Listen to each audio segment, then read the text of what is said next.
Perinthalmanna jubilee ജംഗ്ഷനിലെ PWD guest ഹൌസിന് സമീപമുള്ള റോഡരികിലെ പൊന്തക്കാട്ടിലാണ് ബുധനാഴ്ച വൈകിട്ട് 4 മണിയോടുകൂടി തീപിടുത്തമുണ്ടായത്.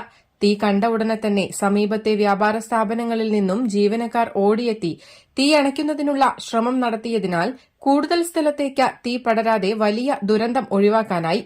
സമീപത്ത് പ്രവർത്തിക്കുന്ന റെക്സിൻ കടയിലേക്കും പ്ലൈവുഡ് കടയിലേക്കും തീ പടരാതിരുന്നതിനാൽ വൻ അപകടമാണ് ഒഴിവായത്. പുക കണ്ട ഉടനെ തന്നെ ജീവനക്കാർ ഓടിയെത്തി വെള്ളമൊഴിച്ചും പച്ചിലകൾ കൊണ്ട് തീ കെടുത്തുകയുമായിരുന്നു. നാട്ടുകാർ വിവരമറിയിച്ചതിനെ തുടർന്ന് പെരിന്തൽമണ്ണ അഗ്നിരക്ഷാസേന ഉദ്യോഗസ്ഥർ സ്ഥലത്തെത്തി തീ പൂർണ്ണമായും അണയ്ക്കുന്നതിനുള്ള ശ്രമം നടത്തി. News desk Valluvanad news.